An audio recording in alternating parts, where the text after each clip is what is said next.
యొక్క సమయంలో మన మధ్యలో దైవజనులు గ్రెగరీ పాస్సం గారు మన మధ్యలో ఉండడం చాలా సంతోషము.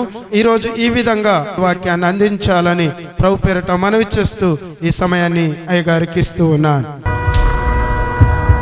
కొరింథీయులకు రాసిన మొదటి పత్రిక 15వ అధ్యాయం 3-4 వచనాలు చదువు.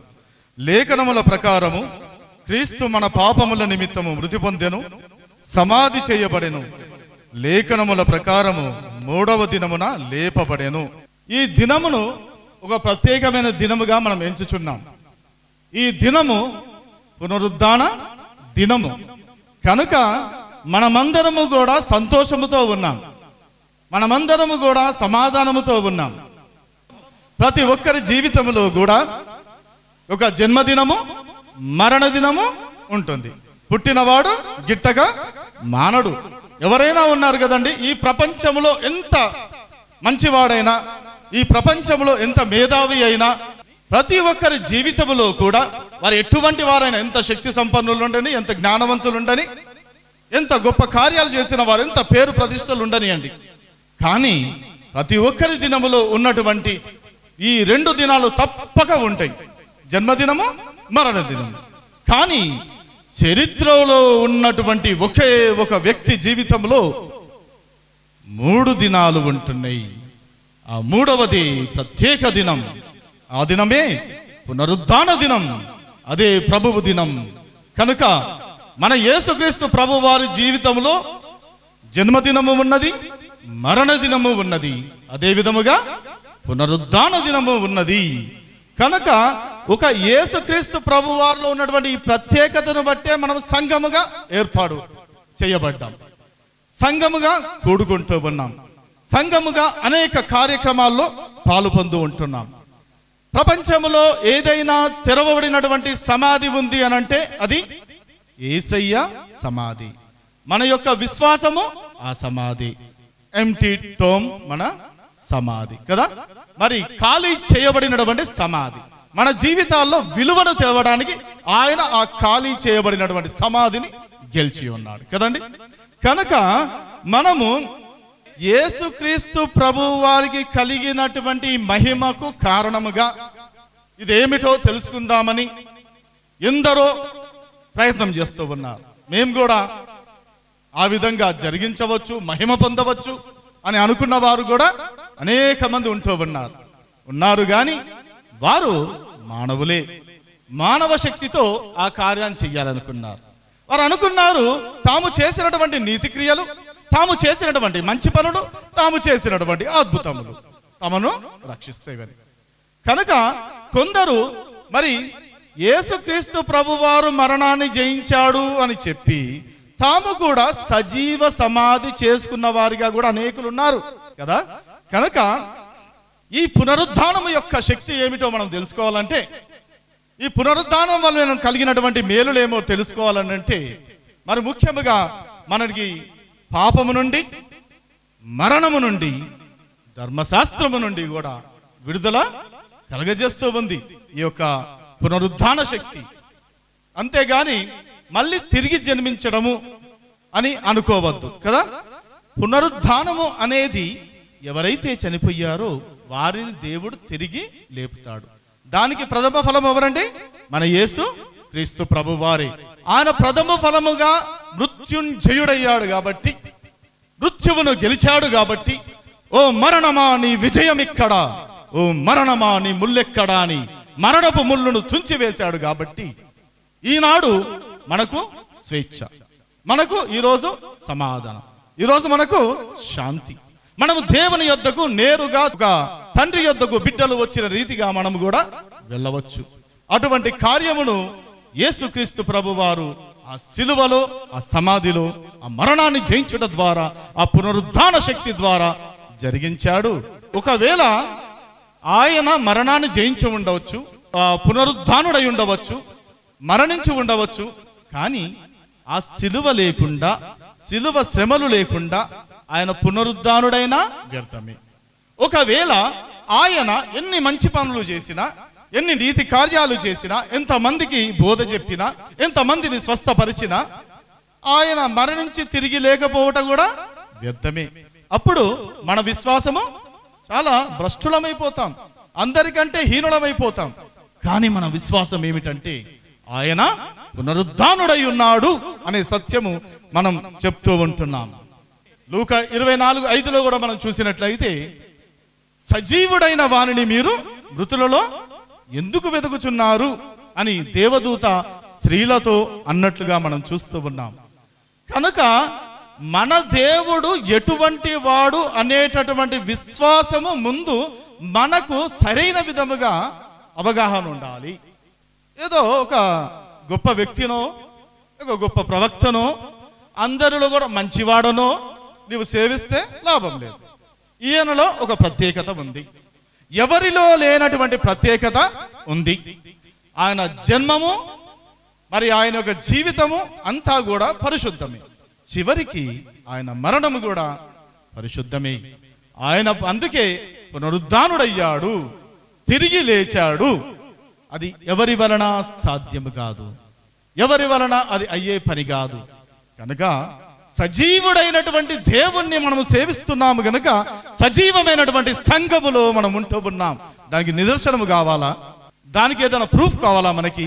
అది మనమే కదా, మనం కట్టుకున్న సంఘమే కదా, మనకున్నటువంటి విశ్వాసమే కదా, మనము కూడి ఉండి ఆయనను సేవిస్తున్నటువంటి విధానమే కదా, అనేక మందికి ప్రత్యేకింపబడినటువంటి వారముగా ఉండి లోకమంతా కూడా ఒకవైపు వెళ్తూ ఉంటే మనము మరి ఒక వైపునకు వెళుతూ వారిని దీవించే వారిగా ఉన్నాము కానీ శపించే వారిగా లేము. ఇది లోకమునకు అంతుపట్టదు. మన బలహీనతను చూసి వారు అనుకుంటారు ఇది మన బలహీనత అనుకుంటారు, కానీ ఇది మనకు దేవుడిచ్చినటువంటి వరం కదండి. దేవుడు ఇచ్చినటువంటి దాన్ని బట్టి మనము ఎంతో మందిని, ఈ యొక్క జనులను, ఈ ప్రపంచాన్ని జయిస్తూ ఉన్నాం.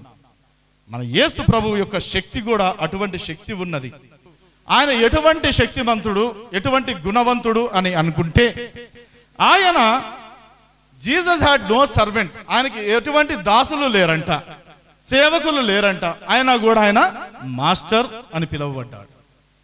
ఆయనకు ఎటువంటి డిగ్రీ లేదు, ఆయన కూడా ఆయనను టీచర్ అని పిలిచారు, బోధకుడా అని శిష్యులు అందరూ కూడా పిలిచి ఉన్నారు.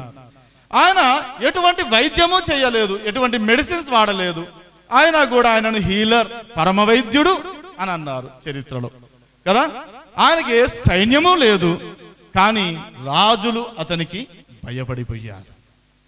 మరి అతడు ఏ యొక్క యుద్ధము జరిగించలేదు, యుద్ధాలను చేయలేదు, అయినా కూడా హి కాంక్వర్డ్ ద వరల్డ్. అతడు ప్రపంచాన్ని జయించి ఉన్నాడు. అతడు ఏ పాపము చెయ్యలేదు, ఏ క్రైమ్ కూడా చెయ్యలేదు, కానీ ఆయన సిలువ వేయబడి ఉన్నాడు. మరి ముఖ్యముగా చివరిగా ఆయన మరణించి సమాధి చేయబడ్డాడు, కానీ యుగ యుగములు జీవించుచున్నాడు. అదే పునరుద్ధానము. యూదా 9వ వచనంలో మనం అక్కడ చూస్తే, ఇక్కడ మిఖాయేలు అనే దేవదూత అపవాదిని మరి గద్దిస్తూ ఉంది. ఎందుకు? మోషే శరీరము నిమిత్తం అంట. ఎందుకనంటే మొదటి నుంచి ఫైట్ మనకి దేవుడు వర్సెస్ సాతాన్ కదండి. అయితే దేవుడు కేవలము మానవుని ద్వారా సాతాను మీద జయాన్ని మనకిచ్చాడు. సాతాను యొక్క తలను చితకద్రొక్కుతానన్నాడు. కనుక సాతానుకు తెలుసు ఆయన నరరూపి అవుతాడని, ఆయన మానవుడవుతాడని, మానవుని ద్వారా తనకు అపజయమని సాతాను ముందే గ్రహించింది. అయితే దానికి కొన్ని నియమాలు ఉన్నాయి. ఎవరూ చేయలేనటువంటిది, అనేకమైనటువంటి కట్టుబాట్లు, రూల్స్, ధర్మశాస్త్రము అన్న దాన్ని సంపూర్తిగా నెరవేర్చాలి. మొట్టమొదటిది అది సంపూర్తిగా నెరవేర్చినటువంటి వాడు ఎవరు కూడా ఈ లోకములో లేడు. అనేక మంది ప్రవక్తలు, దేవునికి ఇష్టమైనటువంటి జనులు ఈ లోకములో ఉన్నారు, కానీ ఏదో ఒక విషయంలో తప్పిపోయారు. అయితే ఈ విషయములన్నిటినీ నెరవేర్చడానికి ఒక సమయములో, తగిన కాలములో యేసుక్రీస్తు ప్రభువాడు నరరూపిగా ఈ లోకానికి వస్తాడని చెప్పి సాతాను ముందే గ్రహించి, చాలా తెలివైనోడండి సాతాను.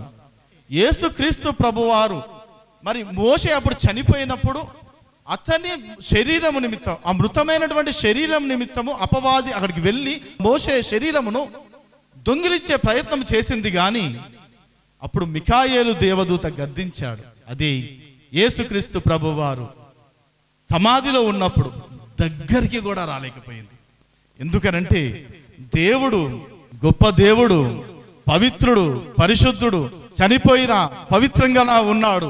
కేవలము ఈ సాతానుకి ఎవరి మీద అధికారం ఉందంటే, సాతానుకున్న బలం ఏమిటంటే మరణమే.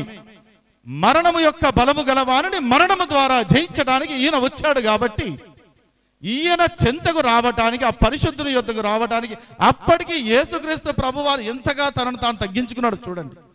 ఆయన ఈ లోకంకి వచ్చి చిన్న పిల్లవాడిగా ఉన్నప్పుడు సాతాను ప్రయత్నం చేసింది హేరోదు ద్వారా చంపడానికి. మరి ఆయన పెద్దవాడైనప్పుడు బలహీనముగా ఉండి మరి ప్రార్థనలో ఉండి 40 దినాలు ఉపవాసము ఉన్నప్పుడు కూడా ఈయన బలహీనుడు కదా, అప్పుడైనా జయించవచ్చు అని అప్పుడు వస్తే అప్పుడు కుదరలేదు. సిలువలో ఉంటే సిలువలో కూడా కుదరలేదు. కనీసం సమాధి దగ్గర జయిద్దామా అని వస్తే పాపం ఉంటేనే అది దగ్గరికి రాగలదు. కనుక ఆయన 3 దినాలు ఆ సమాధిలో వేచి ఉన్నాడు. 3 దినాలు ప్రాణము లేనటువంటి శరీరము ఆ యొక్క సమాధిలో ఉంటే సమాధి ఆయన యొక్క శరీరమును జీర్ణించుకోలేకపోయింది. మృత్యువు ఆయనను కబలించలేకపోయినది, దగ్గరికి కూడా రాలేకపోయినది. ఎందుకు అనంటే ఆయన పరిశుద్ధుడు, పవిత్రుడు, దైవ కుమారుడు కనుక దగ్గరికి కూడా రాలేకపోయింది. ఏ విధంగా ఆయన కూడా ఇది తెలుసుకుందామని ఆనాడు ఆ ప్రయత్నం చేసింది ఈ సాతాను. అయితే మరి పునరుద్ధానుడైనటువంటి యేసుక్రీస్తు లేచినప్పుడు మరి జరిగినటువంటి కొన్ని సంఘటనలను నేను మీకు చెప్పాలని కోరుకుంటున్నాను. ఇంతగా సువార్తల పాఠంలో చదువుకున్న విధంగా 27వ అధ్యాయము 63వ వచనం నుంచి మనం చూస్తే అక్కడ ఈ ప్రధాన యాజకులు పరిసయ్యులు అనేవారు ఉన్నారు కదా, వీరు ఆ పిలాతు వద్దకు వెళ్ళి యేసు శరీరము భద్రము చెయ్యమని, కావలి ఉంచమని అడగడానికి వెళ్ళారు. ఎందుకు వెళ్ళారయ్యా వాళ్ళంటే, అయ్యా ఆ వంచకుడు సజీవుడై ఉండినప్పుడు 3 దినములైన తర్వాత నేను లేచదనని చెప్పినది మాకు జ్ఞాపకం ఉన్నది. శిష్యులు ఉన్నారండి అక్కడ, శిష్యులు లేరు, పారిపోయారు. కానీ వారు కూడా నమ్మలేదు. అంతకు ముందు ఎన్నోసార్లు కూడా ఈ మత్తయి సువార్తలను మనం చూస్తే 12వ అధ్యాయం 16, 17, 20 ఈ అధ్యాయాలన్నింటిలో కూడా యేసుక్రీస్తు ప్రభువారు ఎన్నోసార్లు చెప్పారు శిష్యులకు. అది కూడా యేసు మరి ఆ యొక్క యెరూషలేమును సమీపిస్తున్నాడు, ఆ హోలీ వీక్ దగ్గరయ్యే కొద్దీ ఇంకే ఎక్కువగా చెప్తూ ఉన్నాడు. మనుష్య కుమారుడు మరి మనుషుల చేతికి అప్పగింపబడతాడు, వారు ఆయనను సిలువ వేస్తారు, 3వ దినమున నేను లేస్తాను అనే సత్యాన్ని అనేక మార్లు చెప్పిన వారు నమ్మలేదు, వారికి అర్థము కాలేదు. కానీ ఇది ఎవరికి అర్థమైంది?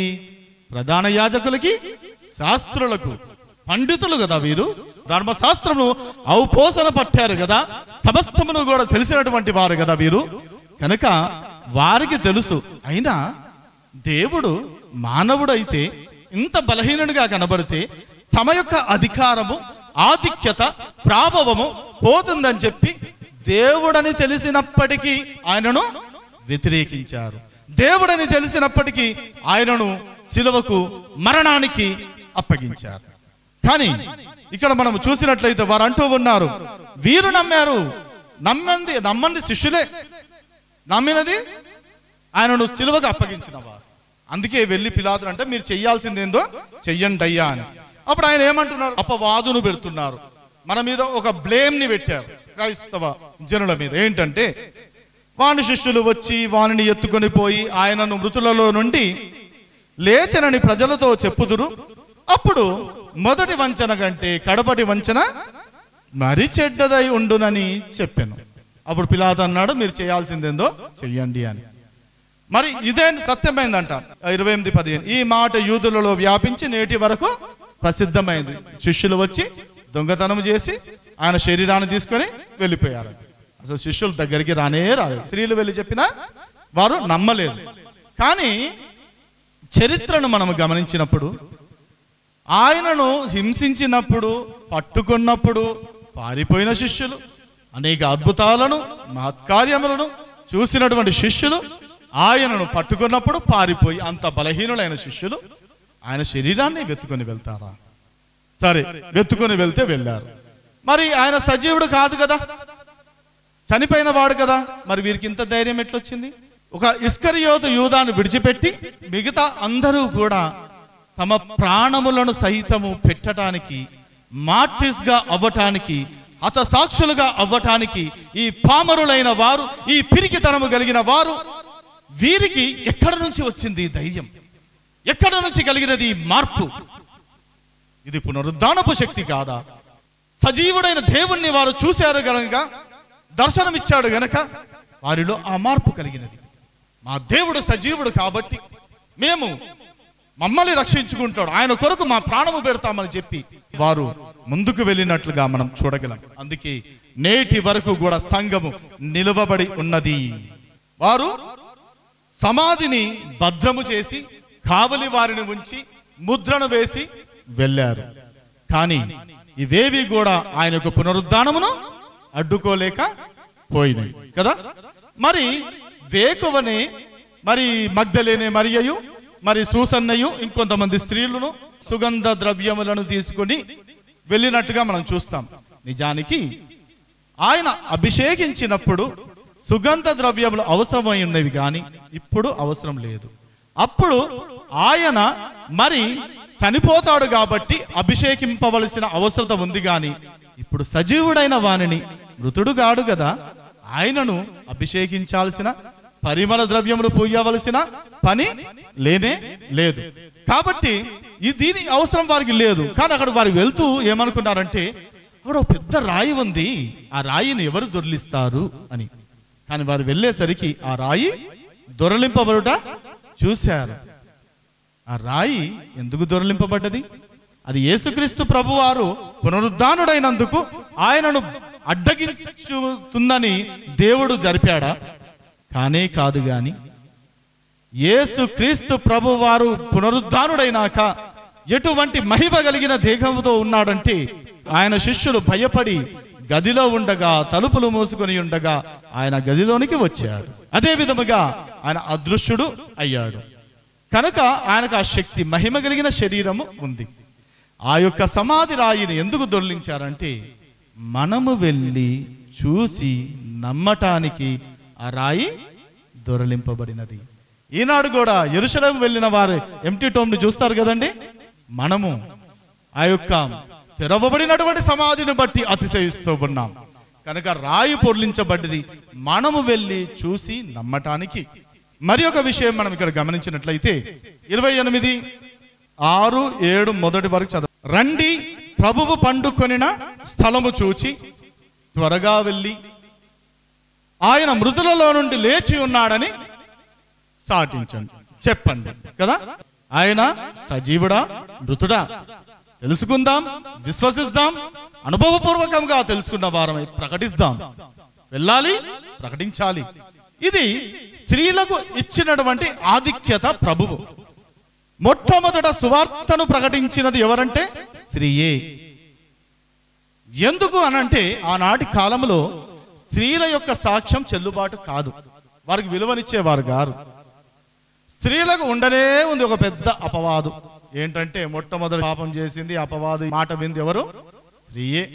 యేసుక్రీస్తు ప్రభువారు ఆ స్త్రీ యొక్క గర్భముననే జన్మించాడు గాని పురుషుని యొక్క ప్రమేయము లేదు. అంటే ఆధిక్యత, దేవుడు ఈ లోకంలోనికి రావాలంటే ఒక వాహనం అవసరమైంది, అది స్త్రీ, మరియ తల్లి. కనుక ఆమెకు పుట్టాడు కానీ పురుషునికి పుట్టలేదు. రెండవది, సమాధిని జయించినాక మొట్టమొదట వెళ్ళి సువార్త ప్రకటించమని చెప్పినది కూడా స్త్రీలతోటి. మొట్టమొదటి సువార్తికురు ఎవరండి? స్త్రీలే. ఆ గొప్ప ఆధిక్యతనిచ్చాడు. Come and see, go and tell. అటువంటి గొప్ప బాధ అంటే స్త్రీలకు ఉన్నటువంటి అవమానమును తీసివేశాడు. ఇంకొక దగ్గర మరి ఆయన తోటమాలి అనుకొని మరియా వెళ్ళి ఆయన ముట్టుకోబోతే రబ్బుని అంటే, మరియా నన్ను ముట్టుకునవద్దు అంటాడు కదా. ఎందుకు అనంటే, ఇంకా నేను తండ్రి వద్దకు వెళ్ళలేదు కాబట్టి ముట్టుకొనవద్దు. ఎందుకు అనంటే, ఇంకొక విషయము సంఘముతో చెప్పాలంటే, stand on your own feet.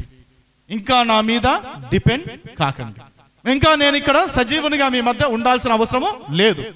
మీరు నా కొరకు వెళ్ళి సువార్తను చాటించండి అని ఆయన చెప్పుచూ ఉన్నట్లుగా మనం ఇక్కడ చూడగలం.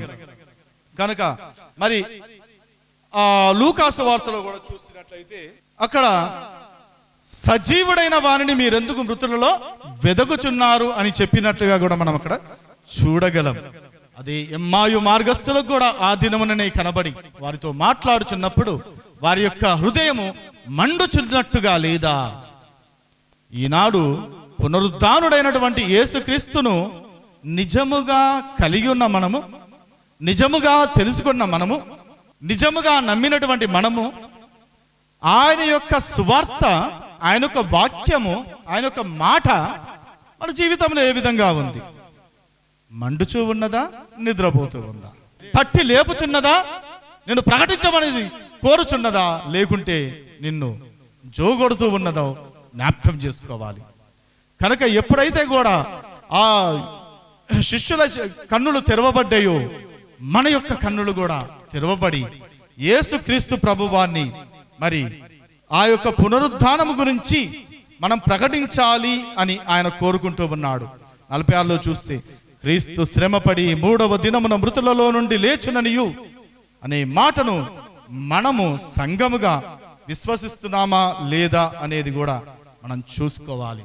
ఆయన సమాధిపై, ప్రభుత్వముపై, లోకముపై, మరణముపై, శాపముపై, ధర్మశాస్త్రముపై, మరి అదే విధముగా పాపముపై బండను, ముద్రను, సమాధిని గెలిచినటువంటి వాడు ఆయన అయ్యున్నాడు. అది ఆ పునరుద్ధానపు శక్తి. ఏ స్టోమ్ is empty so your life can be full అని ఒక భక్తుడు అంటూ ఉన్నాడు. ఈ విషయంలోనే మనము ఇంకా గమనించినప్పుడు మరి కొరింథీయులకు రాసినటువంటి పత్రికలో కూడా మనం చూసుకున్నాం కొన్ని వాక్య భాగాలను. అపొస్తలుల కార్యములో కూడా ఆనాడు పేతురు, దుందుడుకు పేతురు సాక్ష్యం ఇచ్చినప్పుడు ఎంతమంది? 3000 మంది ఆనాడే సంఘములో చేర్చబడ్డారు. ఈనాడు సాదృశ్యముగా సంఘములో మీరు చేర్చుకొంచున్నటువంటి, బాప్తిస్మము పొంది సంఘములో ఏర్పడినటువంటి బిడ్డలు, దేవుడు తన శక్తి ద్వారా ఒకసారి ఒక నిర్ణయం తీసుకున్నప్పుడు, ఒక నిర్ణయమునకు కట్టుబడినప్పుడు, దేవునికి మనము సేవ చేస్తాం అనుకున్నప్పుడు, దేవుడు మనతో సేవ చేయించుకోవడానికి ఆయన మనల్ని ఒక పాత్రగా వాడుకుంటాడు. ఆయన మనల్ని నిజముగా మరి దీవిస్తాడు అనే సంగతిని మనం చూడవచ్చు. ఇక్కడ చూస్తే దావీదు కూడా ముందుగానే ఎరిగినటువంటి వాడై, ప్రవక్తలు ప్రవచనములు ముందుగానే మరి ప్రవచించారు అనేక మంది కూడా. ఒక సమాధుల తోట తర్వాత ఇక రోడ్డు లేదు అంటారు కొంతమంది, ఇక నుంచి మార్గం లేదు అని. కానీ సమాధి తోట నుంచి అక్కడ క్రైస్తవ జీవితం పైకి వెళ్ళాలా, కిందికి వెళ్ళాలా, దేవుని యొద్దకు వెళ్ళాలా, నరకానికి వెళ్ళాలా అని 2 మార్గాలు అక్కడి నుంచి ఆరంభించబడతాయి. దాన్ని మరి ఆయన కోరుకుంటూ ఉన్నాడు.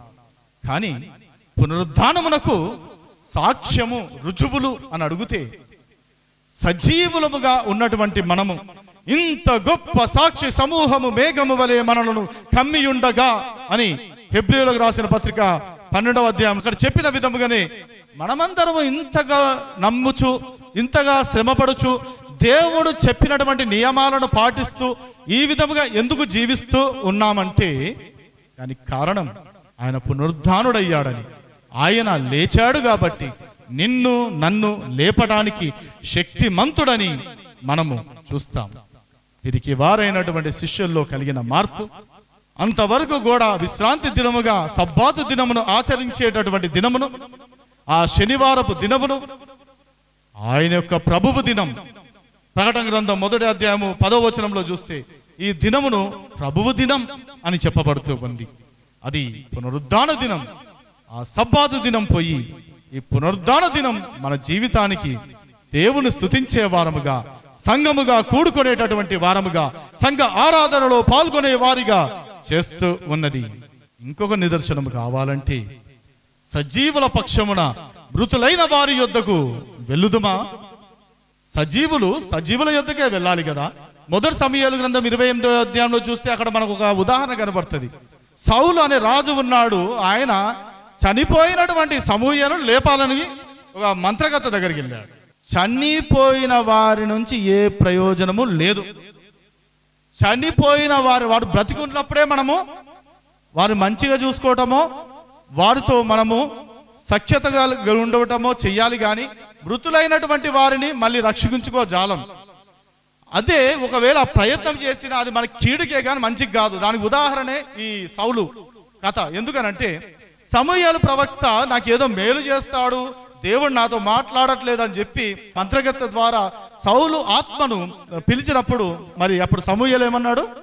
రేపు ఈ దినమున నీవు నీ కుమారులు కూడా నాతో ఉందరు, అంటే మీరు కూడా చనిపోతారు, చనిపోయేల వాళ్ళు ఉంటారు. కనుక సజీవుల పక్షమున సజీవుడైనటువంటి దేవుని యొద్దకే మనం వెళ్ళాలి, సజీవ సంఘములోనే మనం ఉండాలి. జీవాధిపతిని వారు చంపిరి గాని దేవుడు ఆయనను మరణ శ్రమల నుంచి కాపాడినాడు, వేదనల నుంచి లేపినాడు. అటువంటి శక్తిని దేవుడు ఆనాడు ఇచ్చినాడు. కనుక అటువంటి దేవుణ్ణి సేవిస్తూ ఈ 2000 సంవత్సరాలుగా యేసుక్రీస్తు ప్రభువారి యొక్క ఈ లోకములో ఉన్న పర్యంతము ఆయన జననము, మరణము, పునరుద్ధానము మొదలుకొని సంఘము ఆవిర్భవింపబడినది మొదలుకొని ఈనాటి వరకు కూడా సంఘము శాఖోపశాఖలుగా విస్తృతముగా దేశములలో ప్రపంచములో కూడా మరి పాదుకొని పోయినది అనంటే ఆ యొక్క పునరుద్ధానపు శక్తి ఎంత గొప్పదో.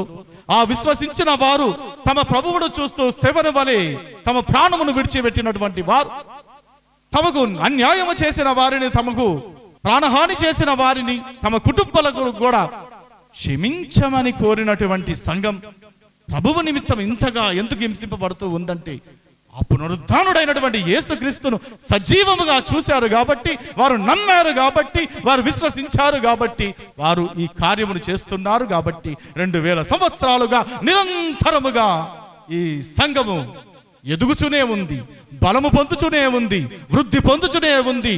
అద్భుతమైనటువంటి కార్యములను, సూచక క్రియలను ప్రభువు చేస్తూనే ఉన్నాడు.